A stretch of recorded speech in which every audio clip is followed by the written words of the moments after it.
Assalamualaikum, salam Malaysia Madani. Saya War Al-Hafiz. Fokus minggu ini 3 minit bersama Capek. Kerajaan Negeri Sabah memperuntukkan RM339.16 juta bagi meneruskan program sentuhan kasih rakyat syukur untuk tahun 2026 sebagai salah satu instrumen utama di bawah agenda pembasmian kemiskinan negeri.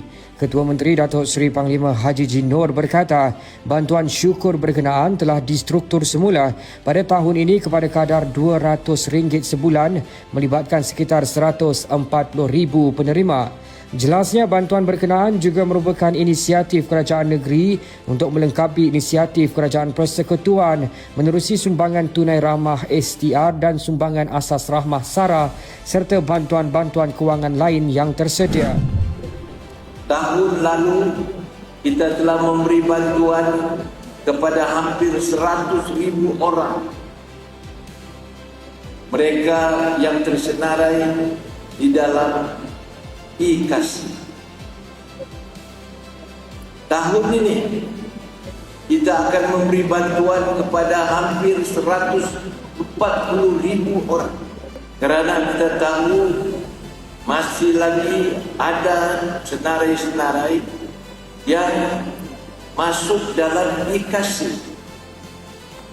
Amaun pembayaran program sentuhan kasih rakyat negeri Sabah akan dibayar secara berfasa dengan setiap fasa adalah dibayar secara lump sum bagi tempoh 3 bulan, iaitu sebanyak RM600 akan dikreditkan ke akaun mereka yang mempunyai nombor akaun dan kepada penerima bantuan secara tunai.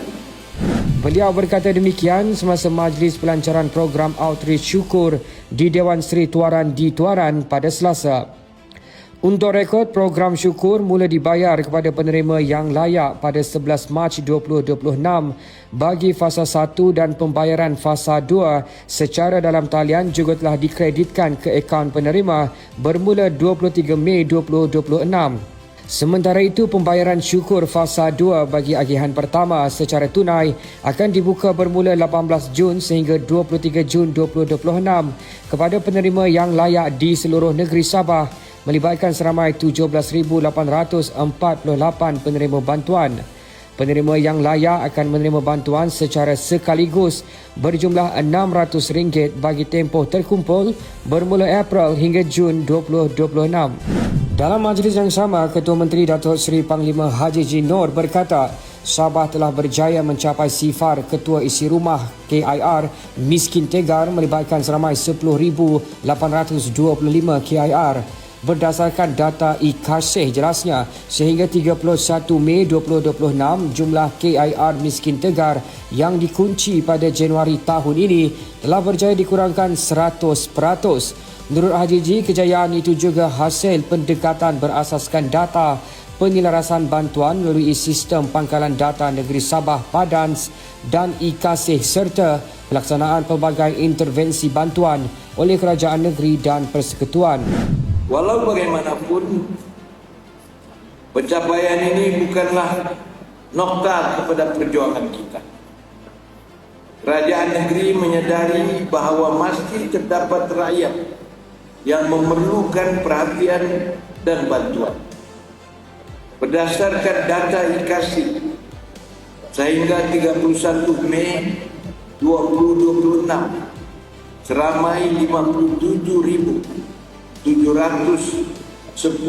ketua isi rumah masih berada dalam kategori miskin berbanding 70,298 ketua isi rumah pada bulan Januari 2026, iaitu penurunan sebanyak 17,9% dalam tempoh 4 bulan. Untuk rekod, sehingga Mei lalu, bilangan KIR dan ahli isi rumah AIR yang berada dalam kategori miskin juga telah berkurang kepada 577,110 orang daripada sekitar 743,000 orang pada Januari 2026.